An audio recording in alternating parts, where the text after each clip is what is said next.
Hi everyone, it's Julia here again. Thank you to those who tuned in live for the my visit to the 9/11 Memorial in Kennewick, Washington just a little bit ago. I was expecting to go live for a little bit longer, honestly, but I did not expect... Sorry, there's a little bit of glare. I wasn't expecting it to be such an overwhelming and emotional experience for me, honestly. So I kind of cut the go live a little bit shorter than I had hoped for. Also, the sun was kind of blinding me, so... But I just drove home and sitting in the shade of my kids', playhouse.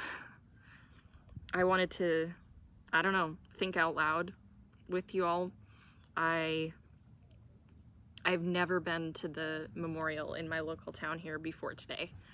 And the ironic thing is that I used to work across the street from it for like 4 years almost. And so I would pass it and I would see it every day. Sometimes I would even have lunch in that very parking lot.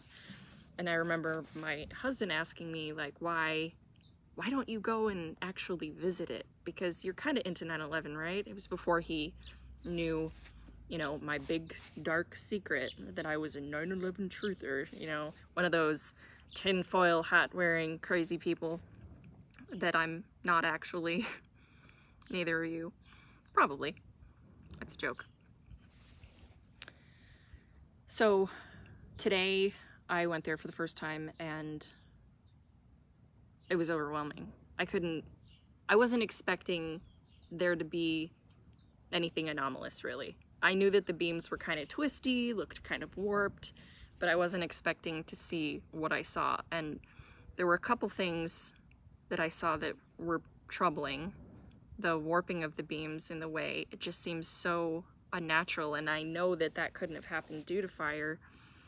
A lot of people will argue like jet fuel didn't have to melt the steel beams, but what I just saw, there was a steel beam with two looked like evaporated holes in it, like Swiss cheese, and there are photos of that on the page. And there was another very curious aspect where there was a cut parallel to the length of the beam, perpendicular to what you would expect from like an oxyacetylene torch, based on what I've been learning from architects and engineers for 9/11 Truth and Richard Gage. And then that was a previous anomaly that was seen in other 9/11 memorials. These cuts that are theorized to be from nanothermite cutter charges. I have to say that seeing it, and I put my hand on the beam and touched it in a few places, I feel outraged. I feel angry.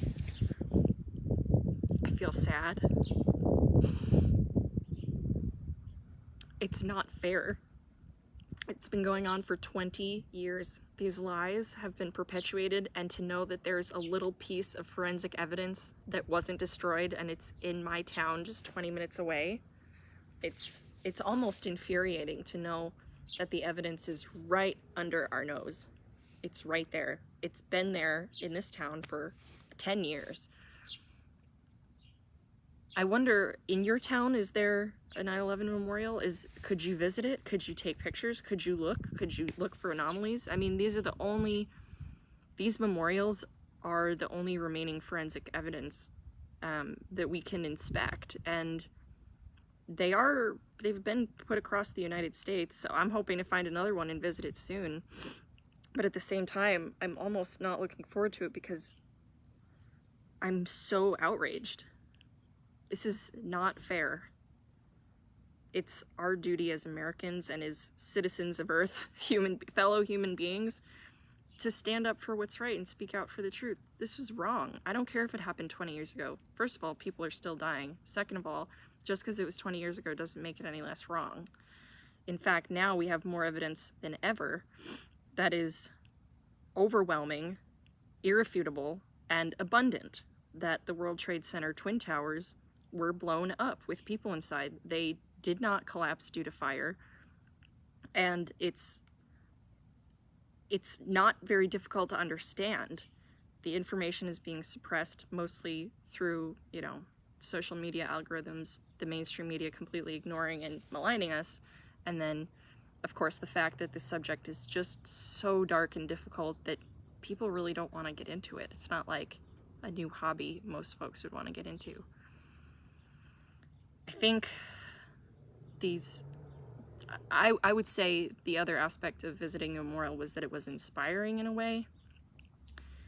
The pain I used to feel over hiding my dark secret and not wanting to go to the memorial,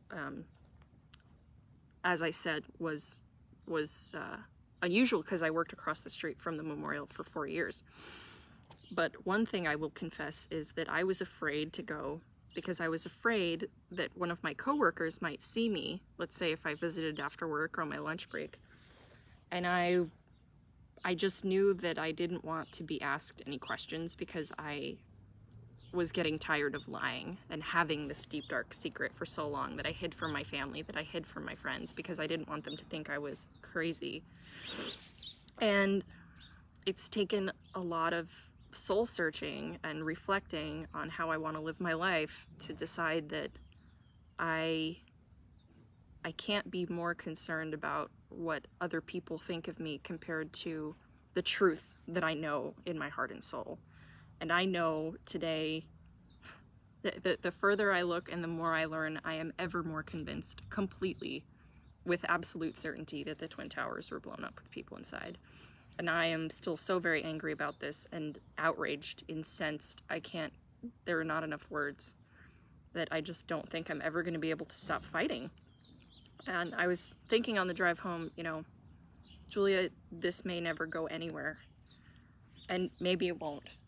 And maybe this is all just going to build character and help me understand the kind of person I am and the kind of people that I can have in my life, that I don't have to hide anymore.